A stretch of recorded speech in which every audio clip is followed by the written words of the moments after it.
Let's go to Melbourne now. Joining us is the former Labor Senator Stephen Conroy. Stephen, we'll talk about The Voice today because we had these unsavoury images that have emerged in Adelaide overnight. You got Alex Antic, who was heckled, Tony Passon, who was heckled. It was not very pleasant, was it? What did you make of it? No, I mean, it's just a total disgrace. I mean, if these people are truly committed to the Yes campaign, how about you get out there and hand out at railway stations in the morning? How about you join the marches and the rallies? How about you get on the phone? How about you go door knocking? Some of those people supporting the Yes case are their own worst enemies, and this sort of behaviour just illustrates it completely. You're not going to change the mind. I think I totally agree with Simon Birmingham. You're not going to change the mind of a single person who's attending those rallies. So get out there and talk to people who are in the undecided camp. Yeah. Do you think Australia was ready for this referendum, ready for this kind of debate? Well, look, there's been a good 6 or 8 months of sort of call it the skirmishing. It's now evolved. What's happened over the last few years is that all public debate has become more rancorous.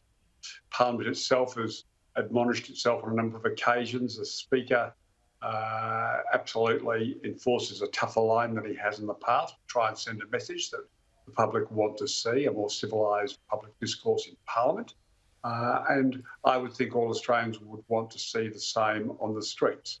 Peaceful protests, peaceful marches, handing out leaflets at railway stations, all the normal things that Australians support.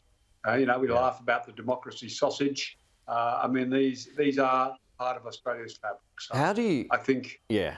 Sorry, Stephen. How do you think October 15 is going to be? How do you think, regardless of the result, what's Australia Day next year going to be like? What are you thinking long term? Given these pictures today, and there's a lot of it happening online as well. I mean, it's getting very messy across the board.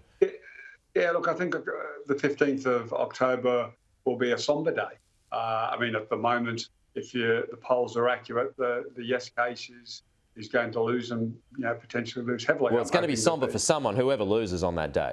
Yeah, exactly. So if it's the Yes case, then they're going to have to reflect on what went wrong, why they weren't able to convince the majority of Australians, the majority of states, that this was, an important step down the path of reconciliation and recognition. And there's a lot of people who've engaged in rhetoric and language. Noel Pearson's apologised for some of his language over time. I think he accepts that his comments have been unhelpful. I think Jacinta Price gave a speech last week, which she'd be embarrassed by when she sits back and reflects on it. Well, she got upset last night, didn't she? I wonder if that's an indication of how exhausted she must be feeling at the moment. I mean, it's been pretty relentless campaigning. Yeah, look, she staked the ground, and she did it long before the Liberal Party.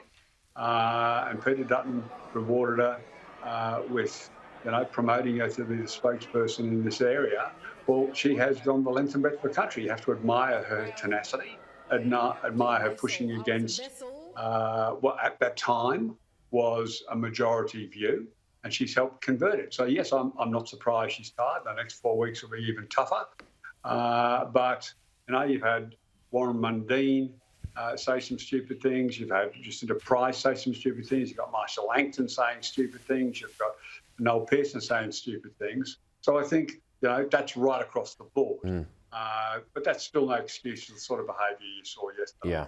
Hey, just quickly, we'll end on a lighter note here, Stephen. Nick Dacos, how much of a boost is that for this weekend? Look, he's still, even though he missed the last 3 weeks of the season, the Brownlow medal favourite. I think those last 3 weeks might rob him, and Bontempelli will get there. But bringing back a person who's been just about the best player in the league this season has got to be a big boost. Now, playing underdone players in finals has not usually had much success, and Dakes has been out for 6 weeks.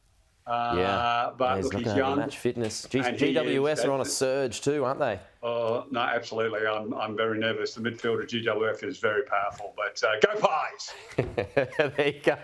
Stephen Conroy. See, we left on a lighter note then. Good to see. Thank you, Stephen.